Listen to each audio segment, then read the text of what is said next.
In elite sport, the hardest battles are usually expected on the mat, the field, or the track, but for Simone Biles, some of the most defining pressures have unfolded far away from competition. What began as a career built on unprecedented dominance slowly expanded into something far more complicated.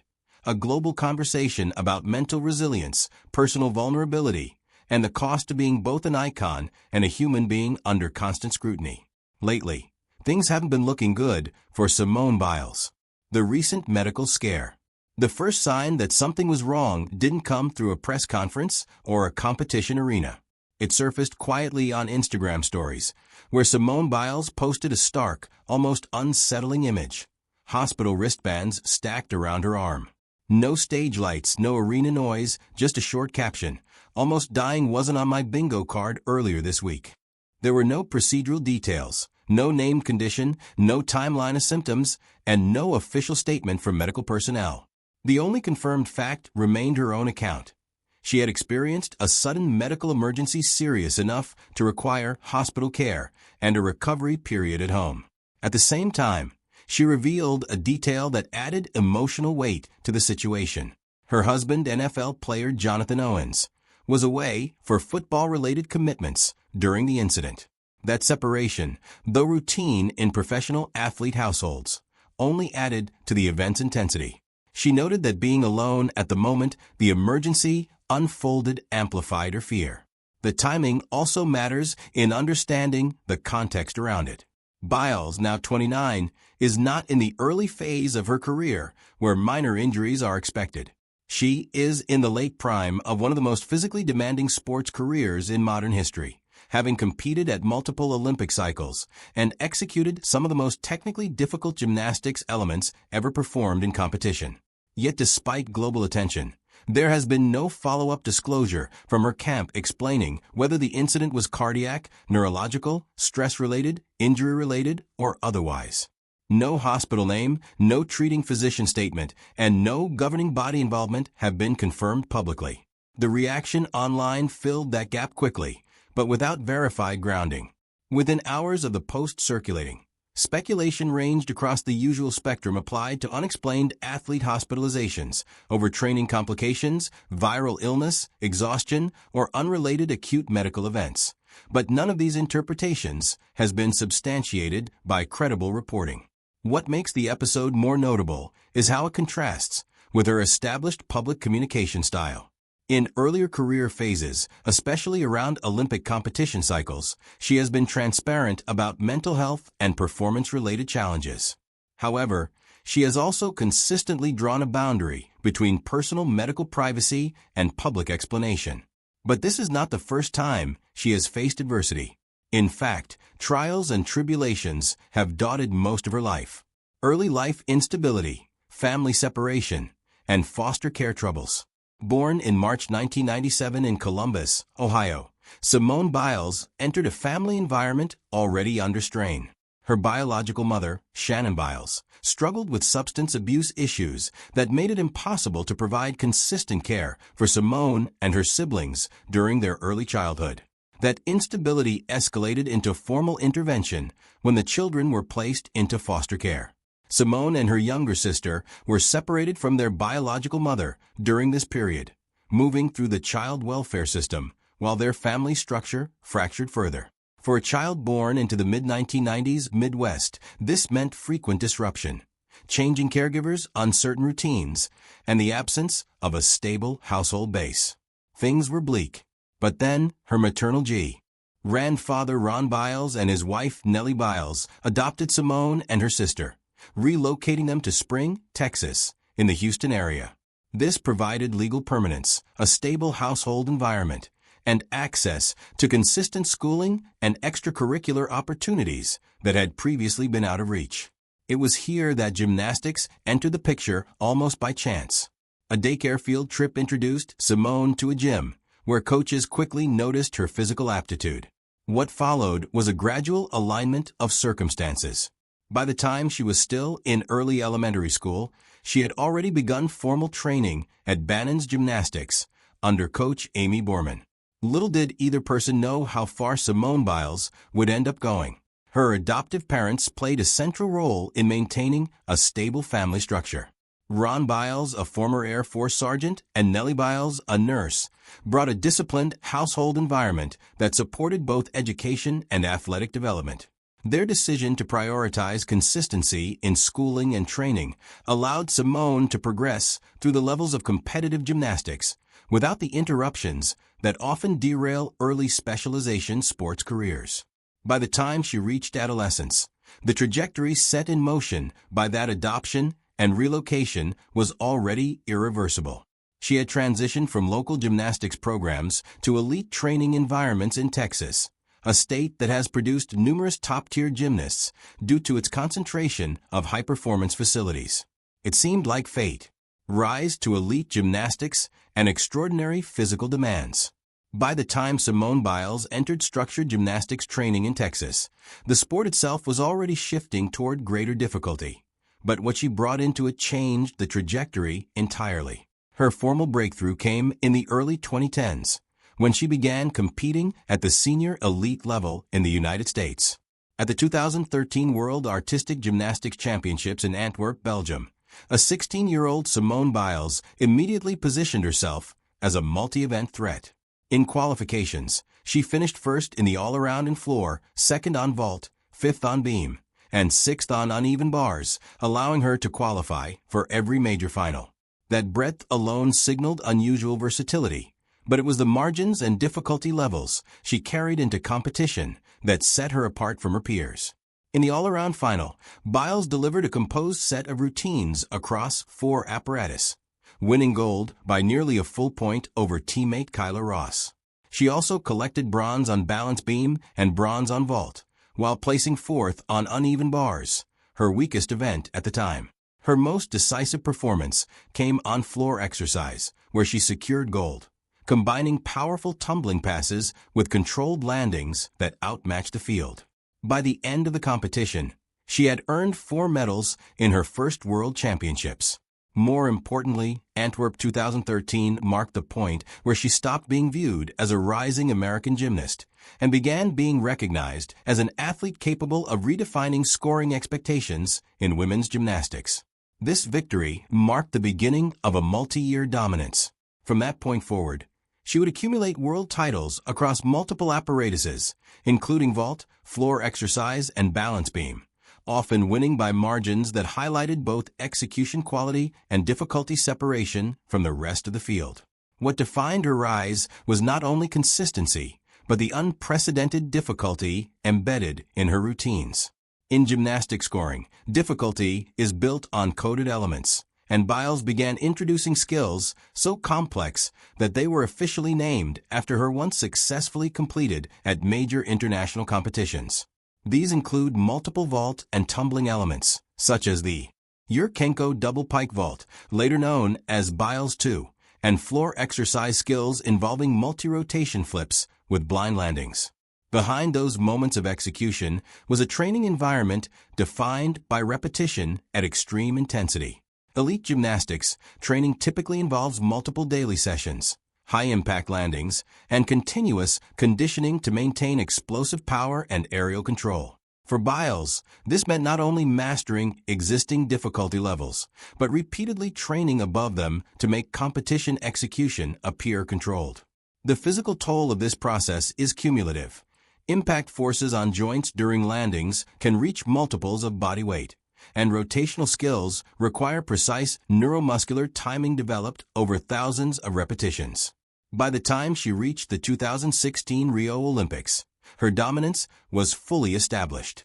She won 4 gold medals and 1 bronze, becoming one of the most decorated athletes of those games. Her performance there included routines with difficulty scores that were significantly higher than most competitors, effectively creating a scoring gap. After Rio, she continued to push difficulty boundaries while managing the increasing physical strain of elite performance. This period is often described in gymnastics analysis as one where her margin of safety in skills became narrower due to the sheer complexity of what she was attempting.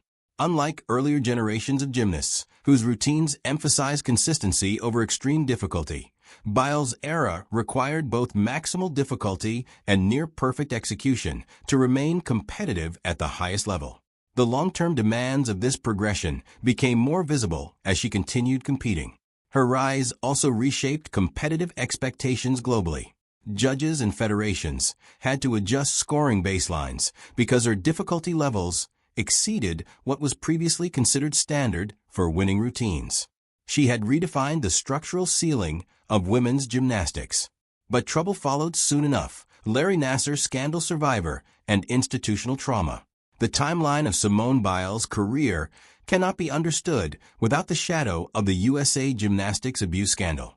At the center of that system was Dr. Larry Nassar, the former USA Gymnastics national team physician and Michigan State University faculty member, who was later convicted in both federal and state courts for serial abuse of athletes under the guise of medical treatment.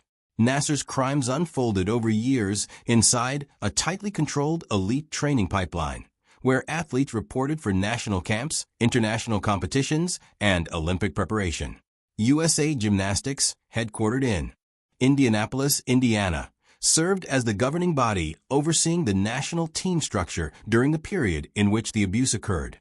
Within that system, athletes like Biles were part of a highly centralized environment where medical staff, coaches, and administrators held significant authority over training access, selection, and competitive opportunities. Biles publicly identified herself as one of the survivors in January 2018, releasing a statement during the height of the legal proceedings against Nassar. She confirmed that she had been among the many athletes abused under his care. This placed her among more than 150 victims who provided impact statements during sentencing hearings across multiple courtrooms in Michigan. Nassar was ultimately sentenced to 40 to 175 years in state prison in Ingham County, Michigan, after previously receiving a 60-year federal sentence for separate charges. The legal outcome was only part of the broader institutional reckoning. During court proceedings and congressional hearings, systemic failures within USA Gymnastics and affiliated institutions were exposed, including delayed responses to complaints, a lack of effective reporting mechanisms, and failures in safeguarding oversight. In 2018, multiple congressional hearings were held in Washington, D.C., where survivors, including Biles, spoke about the organizational breakdowns that allowed abuse to persist despite earlier warnings. Biles publicly emphasized the emotional and psychological impact of the system that failed to protect athletes. Her statements focused on institutional accountability, criticizing how governing bodies prioritized reputation and competitive success over athlete safety. This shifted public discussion beyond individual criminal responsibility toward structural governance. Failures in elite sport. The environment in which the abuse occurred was not isolated from performance pressure. USA Gymnastics operated a centralized training model, particularly around national team camps and Olympic preparation cycles. Athletes were frequently evaluated, selected, and retained based on performance metrics, creating a high-pressure ecosystem where reporting misconduct carried perceived risks to athletic careers. For Biles, the revelation of Nassar's crimes intersected directly with her peak competitive years. She was part of the U.S. national team during the period when the scandal became public. By the time of the Rio 2016 Olympics, she was already competing under intense global scrutiny, while the institutional collapse around USA Gymnastics was beginning to surface publicly. Then, another trial presented itself: Tokyo Olympics withdrawal, twisties, and mental health turning point. The Tokyo 2020 Olympics had already been marred by a delay caused by the global COVID-19 pandemic. For Simone Biles, arriving in Japan meant entering a competition that was structurally familiar but psychologically unfamiliar, with no spectators in many venues, strict isolation protocols, and an unusually compressed competitive atmosphere inside the Ariake Gymnastics Center. The first visible rupture came during the women's team final on July 27, 2021. Biles completed her vault, an Aminar attempt that landed short of her usual standard, and immediately signaled distress upon landing. She exited the competition mid-event, later confirming that she was experiencing what gymnasts call the twisties, a condition involving a temporary disconnection between spatial awareness and physical execution in the air. In gymnastics terms, this is not fatigue or hesitation. It is a loss of internal mapping during rotation, where an athlete cannot reliably predict body position before landing. The decision to withdraw from the team final reshaped the entire competition outcome. The United States, competing alongside Russia, ultimately secured the silver medal behind the Russian Olympic Committee team. Biles' absence from subsequent apparatus finals, vault, uneven bars, balance beam, and floor exercise redefined medal projections across multiple events, as she had qualified in first place for the all-around final before stepping back. What made the situation unprecedented was not only the withdrawal itself, but the reasoning she later provided. Biles publicly cited mental health concerns and safety risks, stating that continuing to compete under those conditions could result in physical injury. In elite gymnastics, where dismounts and aerial rotations depend on precise spatial timing, a loss of orientation carries a high risk of head, neck, or spinal injury upon landing. The global reaction was immediate and divided. Supporters, including fellow Olympic athletes and sports psychologists, described the withdrawal as a landmark moment in athlete welfare discourse. Critics questioned competitive responsibility at the Olympic level. After stepping away for most events, Biles returned for one final performance on August 3, 2021, in the women's balance beam final at the Ariake Gymnastics Center in Tokyo. In that final, Biles performed a routine that prioritized stability over difficulty, a marked shift from her usual elite construction. She executed a simplified set compared to her World Championship routines, reducing high-risk connections and limiting the most complex acrobatic series that typically define her scoring advantage. Despite the scaled-back difficulty, she delivered a composed performance under intense global attention, landing her dismount cleanly and completing the routine without major errors. The gold medal went to Guan Chenshin, followed closely by Tang Shijing, placing Biles third for the bronze medal. Analysts noted that the outcome was less about placement and more about execution under extraordinary psychological and competitive pressure. In the months following the Games, Biles provided further context in interviews and public statements.